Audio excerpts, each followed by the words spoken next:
இருந்து அதிமுக எம்எல்ஏக்கள் வெளிநடப்பு செய்திருக்கிறார்கள்.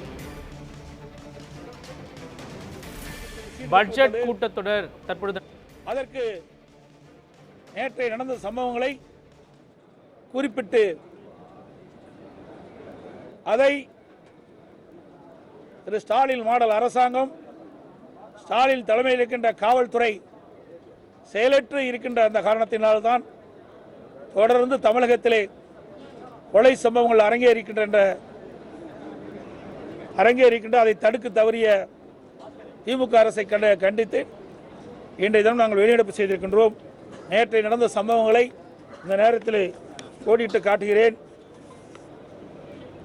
மதுரை பெருங்குடி அருகே சிவகங்கையைச் சேர்ந்த காவலர் மலையரசன் எரித்த நிலையில் சடலமாக மீட்கப்பட்டது. கோவை மதுக்கரையில் ஒரு பெண் ஆசிரியை எரித்த நிலையில் சடலமாக மீட்கப்பட்டது. ஈரோடு நசினூர் அருகே தேசிய நெடுஞ்சாலையில் பட்டம் பகலில் காரில் சென்று கொண்டிருந்த தம்பதியினர்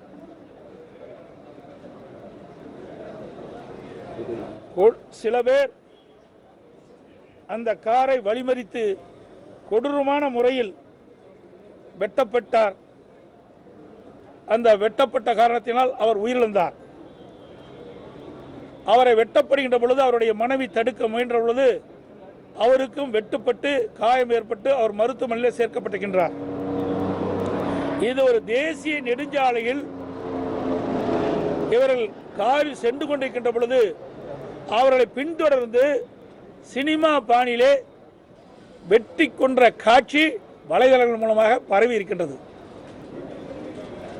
சிவகங்கை மாவட்டம் திருப்புவனம் அருகே மடபுரத்தில் கோடாங்கி சந்தானம் என்ற குறிச்சொல்லும் நபர் அறிவாளால் வெட்டி கொள்ளை செய்யப்பட்டிருக்கின்றார். சென்னையில் திராவிட முன்னேற்ற கழக தொழிற்சங்க நிர்வாகி குமார் கடத்தி சென்று வெட்டி கொலை செய்யப்பட்டிருக்கின்றார். இப்படி நாள்தோறும் கொலை சம்பவங்கள் நடந்து ஏறிக்கொண்டிருக்கின்றன. டெய்லி ஸ்டேட்டஸ் ரிப்போர்ட் கொடுப்பது போல டெய்லி மர்டர் ரிப்போர்ட் இந்த ஆட்சியில் பார்க்கப்படுகிறது. இந்த ஆட்சியுடைய சாதனை இந்த கொலைப்பட்டியில் காண்பதுதான் சாதனையா இருக்குது. சட்டத்தை நிலைநிறுத்த வேண்டிய இடத்தில் இருக்கின்ற முதலமைச்சருடைய கீழ் இருக்கின்ற காவல்துறை கைகட்டி வேடிக்கை பார்க்கின்ற அவலநிலை பார்க்கின்றோம். குற்றச்செயல் ஈடுபடுகின்ற குற்றவாளிகளுக்கு காவல்துறையை கண்டால் அச்சமில்லை. ஒரு காலத்தில் தமிழ்நாடு காவல்துறை ஸ்காட்லாந்து காவல்துறைக்கு இணையாக போற்றப்பட்ட அந்த காவல்துறை இன்றைக்கு செயலற்று இருக்கின்ற சூழ்நிலையை நாம் பார்க்கின்றோம். அதோடு இந்த அரசாங்கம் எப்பொழுது பார்த்தாலும்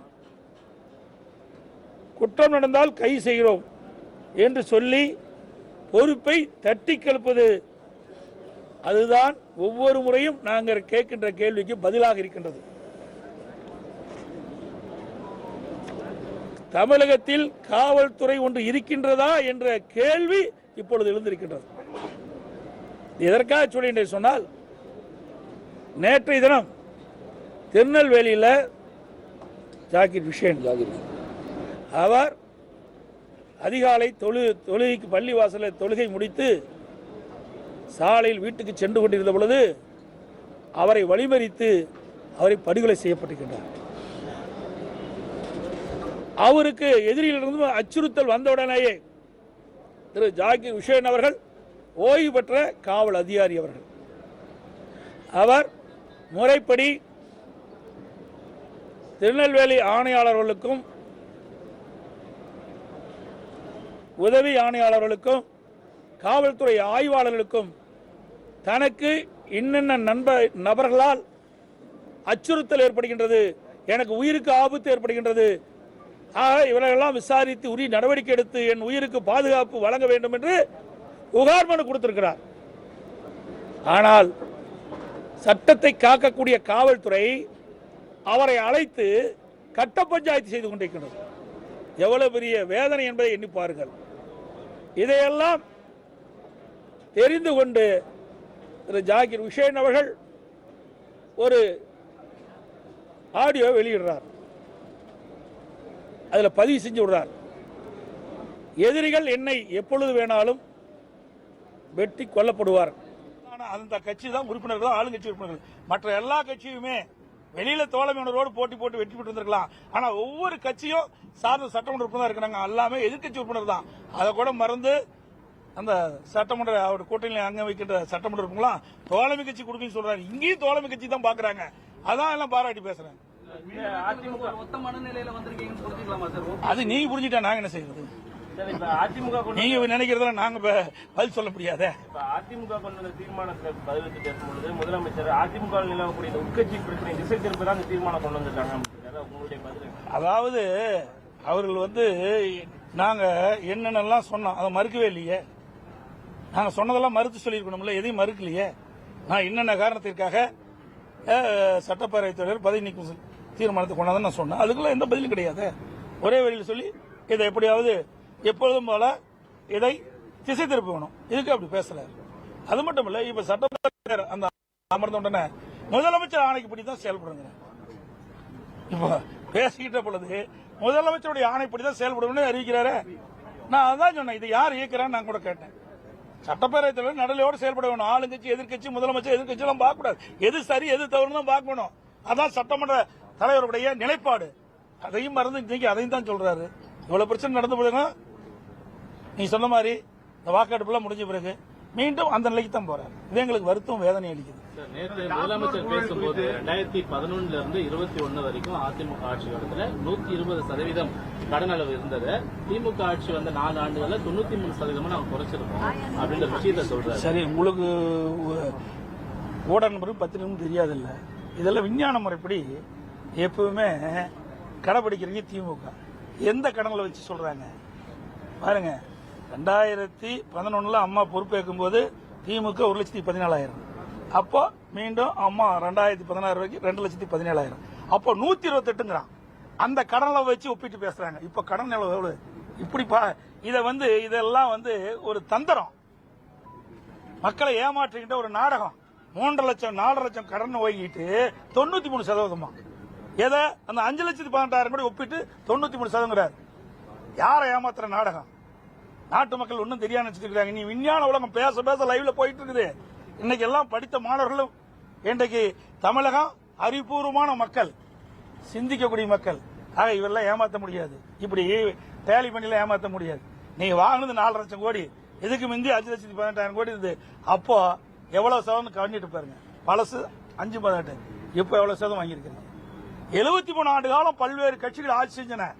அது அண்ணா திமுக திமுக இப்படி மாறி மாறி ஆட்சி செஞ்ச போது கூட 73 ஆண்டு காலம் கடன் வாங்கியது. 2021 வரைக்கும் 5,18,000. அதற்கு பிறகு 4 ஆண்டு காலத்தில் 4 லட்சம் கடனை வாங்கி எந்த ஒரு புதிய திட்டமும் இல்ல. என்ன புதிய திட்டத்தை கொண்டு வந்திருக்கிறீங்க? அதுவும் இல்லையே. இன்னொரு பக்கம் வரி மேல் வரி போட்டுட்டே இருக்கிறீங்க. நீங்க மதுபானம் அதுல வருமானம் அதிகம், கிட்டத்தட்ட 35% ஏற்றி இருக்கிறீங்க. இந்த ஆட்சி வந்த பிறகு மதுபானத்துல அந்த மதுபான விற்பனையில 35% விற்பனை ஏற்றி இருக்கிறீங்க. அதுல கூடுதல் வரி, வழிகாட்டு மதிப்பு, அதுல வருமானம், இப்படி பல வகையிலும் வருமானம் அதிகரிச்சிருக்குது, கடன் அதிகரிச்சிருக்குது.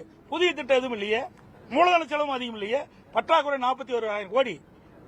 இதுக்கெல்லாம் என்ன பதில்? ஒன்னும் கிடையாது. அப்படி டேலி பண்ணி பேசிட்டு போறாங்க.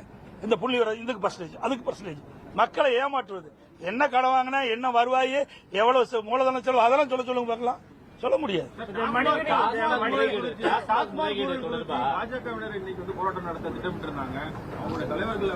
குற்றங்களை நாங்கள் சுட்டிக்காட்டி தொடர்ந்து தமிழகத்தில் எப்படி தங்க நிலவரம், எப்படி வெள்ளி நிலவரம், அப்படி கொலை நிலவரம் எப்படி இருக்கின்றது தொலைக்காட்சி தெரிந்து அவர்களை இனி இருக்கக்கூடாது என்பதுதான் எங்களுடைய நிலைப்பாடு. அதைத்தான் நான் சுட்டிக்காட்டேன்.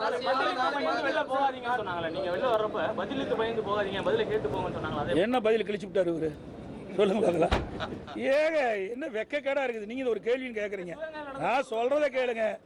இவ்வளவு நடந்திருக்குல்ல, இதெல்லாம் என்ன சொல்றாரு? தனிப்பட்ட முறையில் சொல்றாரு. இதை வருஷம் முறை தானே சொல்லிட்டு இருக்காரு. இதை கேட்கறதுக்கு நாங்கள் அமர்ந்துட்டு இருக்கணுமா? இதை தடுத்து நிறுத்துறதுக்கு என்ன பதில் சொல்லு, அதை கேட்கலாம். அதை விட்டுட்டு எப்பொழுது பார்த்தாலும் நாங்கள் குற்றவாளிகளை கைது செய்கிறோம். இது எல்லா ஆட்சியிலும் செய்யறாங்க. இதுக்கு என்ன போய் நீங்க முதலமைச்சர் இருக்க வேண்டியது? இது எப்படி தடுக்கப்படுவது, அதுதான் முக்கியம். அந்த கேள்விக்கு பதில் சொல்றாரா? இல்லையே. நாங்கள் பயந்துக்கிட்டுலாம் வரலைங்க. எங்களை பேச அனுமதிக்காத காரணத்தினால் நாட்டில் நிலவுகின்ற பிரச்சனையை எடுத்து சொன்னால் இந்த அரசாங்கம் காலி ஆயிரும், இந்த அரசாங்கம் இருக்காது, காணாமல் போய்விடும். அதனால தான் பயந்துக்கிட்டு எங்களுடைய பேச்சை கேட்க முடியல, எங்களுடைய பேசுவதற்கு அனுமதி கொடுக்கல. அதனால தான் நாங்கள் வெளியே வந்த மொழிய இந்த அரசாங்கத்தை கண்டு பயப்படுகின்ற கட்சி அதிமுக கட்சி அல்ல என்பதை பலமுறை நாங்கள் நிரூபித்து காட்டியிருக்கிறோம். நாளை மறுதினம் தொகுதி மறுசீரமைப்பு தொடர்பாக ஒரு அண்டை மாநில முதலமைச்சர்லாம் கூப்பிட்டு அதிமுகவை எப்படி பார்க்குது? எங்க அதிமுக தாங்க நாங்கள் பேசிக்கிட்டோம். ஏற்கனவே இவர்கள் அனைத்து கட்சி கூட்டத்திலேயே நாங்கள் கருத்து சொல்லிட்டோம்ல. இங்கே கூட்டி பேசுறதோட நாடாளுமன்றத்தில் பேசு. அங்கே எங்கே நாடாளுமன்றத்தில் உங்களோட இருந்து இந்தியா கூட்டணியில் இருக்கீங்களா? எங்கே குரல் கொடுக்கலையே? குரல் கொடுத்தாங்களா? இல்லையே. இந்தியா கூட்டணின்னு ஒரு அமைப்பு ஏற்படுத்தினாங்களா? அந்த இந்தியா கூட்டணியில் பல்வேறு மாநிலத்தில் இருக்கின்ற பல்வேறு கட்சிகள் ஒன்றாக இணைந்து தான் இந்தியா கூட்டணியுடைய அமைப்பு ஏற்படுத்தினாங்க. அந்த இந்தியா கூட்டணியில் கூட்டணியில் உள்ளடங்கி இருக்கின்ற கட்சிகள் நாடாளுமன்றத்தில் இவர்களுக்காக குரல் கொடுத்தாங்களா? இங்கே பேசி என்னங்க பிரயோஜனம்? பேச வேண்டிய இடம் நாடாளுமன்றம். இங்கே வந்து கலந்து கொண்டிருக்கிற பிரதிநிதிகள்லாம் நாடாளுமன்றத்தில் கருத்துக்களை சொல்ல வேண்டும், நாடாளுமன்றத்தில் அழுத்தத்தை கொடுக்க வேண்டும். இங்கே வெறும் ஷோ காட்டி பிரயோஜனம் கிடையாதுங்க. இதெல்லாம் விளம்பர மாடல் அரசாங்கம். விளம்பரத்தில் தான் வண்டி ஓடிக்கிட்டு இருக்குது. ஏன் இங்கே வர காங்கிரஸ், இங்கே வந்து காங்கிரஸ் கட்சி கலந்துக்கிறாங்களா? காங்கிரஸ் கட்சிங்கிறது 7 கட்சியே இருக்குது, ஒரே காங்கிரஸ் தானே. ஏன் இந்த காங்கிரஸ் தலைவர் வந்து உரிய பதில் கொடுக்க மாட்டேங்கிறாரு? திராவிட முன்னேற்ற கழக தலைவர் ஒரு காங்கிரஸ் தானே ஆதரிக்கிறாரு. ஒரு மாநிலத்துக்கு ஒரு காங்கிரஸ் இருக்குதா? இல்லை. அப்போ இந்திய தேசிய காங்கிரஸ் கட்சியினுடைய அகில இந்திய தலைவர் திரு கார்கே அவர்கள் ஏதாவது பேசினாரா? இன்னும் கொடுக்கலையா? அவர் குரல் கொடுக்க மறுஆட்டாங்க. சும்மா இதெல்லாம் நாட்டு மக்களுக்கு ஒரு நாடகத்தை அரங்கேற்றி தாங்கள் ஏதோ எதிர்ப்பதை போலவும் தாங்களாம் முன்னிருந்து இந்த நாடாளுமன்ற தொகுதி சீரமைப்பை ஒரு சரி செய்த போல ஒரு தோற்றத்தை ஏற்படுத்திட்டு இருக்காரு. அதுவும் எப்படின்னா, இவ்வளவு கொலை நடந்துகிட்டு இருக்குது, ஊழல் நடந்துகிட்டு இருக்குது. இன்னைக்கு அமலாக்கத்துறை மிகப்பெரிய கண்டுபிடிச்சிருக்காங்க. அதெல்லாம் எதிர்த்து அரசாங்கத்துக்கு போறாங்க. நீ தான் சொல்றீங்களாப்பா, மடியில கனமில்ல வழியில பயமில்லைன்னு. ஏன் பயப்படுற? என் மீது வழக்கு போட்டீங்களா? நான் முதலமைச்சர் இருக்கும்போது வழக்கு போட்டீங்களா? இதே முதலமைச்சர் எதிர்க்கட்சி தலைவராக இருக்கும்போது பேசுனீங்களா? இந்த எடப்பாடி பழனிசாமி நெடுஞ்சாலைத்துறையில் இவ்வளவு ஊழல் செய்தார்கள் சொன்னீங்களா? நீதிமன்றத்துக்கு போனல, நிரபராதியில் வெளியே வந்தல. அது மாதிரி வழக்கு பதிவு செஞ்சா நீ போய் நீதிமன்றத்தை நாடு, நிரபராதியின் வெளியில் வா. உட அதிகாரத்தை பயன்படுத்திக்கிட்டு எங்களை கேட்டு தான் உள்ள வரணும், எங்களை கேட்டு தான் கொடுக்கணும் அப்படின்னா இதில் ஏதாவது தவறு நடந்திருக்குது என்பது தெளிவாக தெரியுது. எனவே அமலாக்கத்துறை முழு விசாரணை நடைபெற்று வெளியில் வருகின்ற பொழுது யார் உள்ள இருப்பா, யார் வெளியே இருப்பான்னு தெரியல. அப்போ பார்க்கலாம்.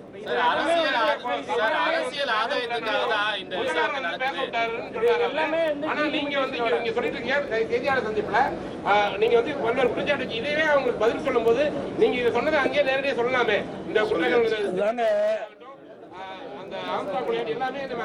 நீங்க ஏங்க ஒரே நிமிஷம், நீங்க சொன்ன இந்த கருத்தை தான் நாங்கள் பதிவு வைக்கிறதுக்கு முயற்சி பண்ணோம். பதிவு வைக்க விட மாட்டேங்கிறாங்களே. நடைபெற்ற சம்பவங்களே பதிவு வைக்க விட மாட்டேங்கிறாங்க. இன்னைக்கு எதை முந்தைய சம்பவத்தை எங்கே கொண்டாட முடியும்? ஆக இந்த ஆட்சி பொறுப்பேற்றிலிருந்து நீ சொன்னீங்களா, ஆம்ஸ்டாங் ஒரு கட்சியினுடைய தலைவர் அவரே படுகொலை செய்யப்படுறாங்க.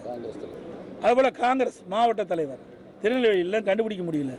இப்படி இந்த ஆட்சி பொறுப்பேற்ற பிறகு பார்த்தீங்கன்னா கொலைப்பட்டில் நீண்டு கொண்டே இருக்குது. இன்றைக்கு அரசியல் கட்சி தலைவருக்கும் பாதுகாப்பு இல்லை. இன்றைக்கு சிறுமி முதல் மூதாட்டி வரைக்கும் பாதிப்பு இல்லை, பாதுகாப்பு இல்லை. ஒட்டுமொத்தமாக தமிழ்நாட்டு மக்களுக்கு பாதுகாப்பு. எல்லாமே வந்து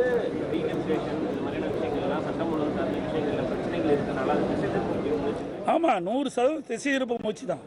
இன்றைக்கி நாளைக்கு நடைபெறுகின்ற கூட்டம் என்ன? இந்த கூட்டத்தை இங்கே கூட வேண்டாம், அந்த கட்சியுடைய தலைவர்களை அழைத்து டெல்லியில் பேசி நீங்கள் நாடாளுமன்றத்தில் இந்த இந்தியா கூட்டணியில் இருக்கின்ற கட்சி தலைவர்கள்லாம் அங்கே இருக்கின்ற நாடாளுமன்ற அங்கே ஒரு அழுத்தம் கொடுத்தா அதுக்கு தீர்வு காண முடியும். அங்கே ஒற்றுமை கிடையாதுங்க. இந்தியா கூட்டணி இவர் தான் சொல்லிட்டு இருக்காரு. யாரு? தமிழ்நாடு முதலமைச்சர் ஸ்டாலின் தான் இந்தியா கூட்டணி சொல்லிட்டு இருக்காரு. அந்த இந்தியா கூட்டணியில் அங்கம் வைத்தவர்கள்லாம் அப்படியே ஒவ்வொருத்தராக வெளியே போயிட்டாங்க. இந்த டாஸ்மாக் முறைகேடு விவகாரத்துல அரசியல் ஆதாயத்திற்காக தான் மத்திய அரசு அமலாக்கத்துறை மூலமா இது போன்ற ஒரு நடவடிக்கை எடுத்திருக்குன்னு சொல்லிட்டு சட்டப்பேரவையிலேயே அமைச்சர் ஒரு கருத்தை பதிவு. எப்படிங்க ஏங்க ஏன் இவ்வளோ பதட்டப்படுற? அதாவது நான் ஏற்கனவே உங்கள்கிட்ட சொன்னேன், மாநில அரசாங்கம் இன்றைக்கு நெடுஞ்சாலைத்துறையின் ஒரு உதாரணத்துக்கு எடுத்துக்க. நெடுஞ்சாலைத்துறையில் ஒப்பந்தம் விடுவது அதிகாரி தான், அமைச்சருக்கு சம்மதமே இல்லை. அப்படி இருக்கும்போது எங்கள் மீது வழக்கு பதிவு பண்ணி நீங்கள் நீதிமன்றம் வரைக்கும் நாங்கள் போனோமோ இல்லையா, உங்கள் மீது சந்தேகப்பட்டு அந்த அமலாக்கத்துறை ஏற்கனவே வழக்கு பதிவு செய்யப்பட்டிருக்குது, எஃப்ஐஆரில் போடப்பட்டிருக்குதா, எல்லாம் வந்து பத்திரிகை செய்தி தான். அந்த செய்தியின் அடிப்படையில் அமலாக்கத்துறை இன்றைக்கு டாஸ்மாகை பல்வேறு அலுவலகத்தில், தலைமை அலுவலகம் முதல் பல்வேறு அலுவலகத்தில் சோதனை மேற்கொண்டாங்க. அதன் அடிப்படையில் பல மதுபான ஆலைகளில் போய் சோதனை நடத்துகிறாங்க. அங்கேயெல்லாம் நிறைய ஆதாரங்கள் கிடைத்துள்ளதாக பத்திரிகையில் செய்தி வந்திருக்குது. அதுக்கு ஏன் நீங்கள் அவ்வளோ பதட்டப்படுறீங்க? நீங்கள் தான் தப்பே செய்யலையே, தப்பு செய்யாதவங்க ஏன் அவ்வளோ பதட்டப்படுறீங்க? இவ்வளோ ஏன் பேட்டி கீட்டிங் கொடுத்துக்கிட்டு இன்றைக்கு பிஎம்ஐன்னு கத்துறீங்க? வழக்கு பதிவு செய்யணும்.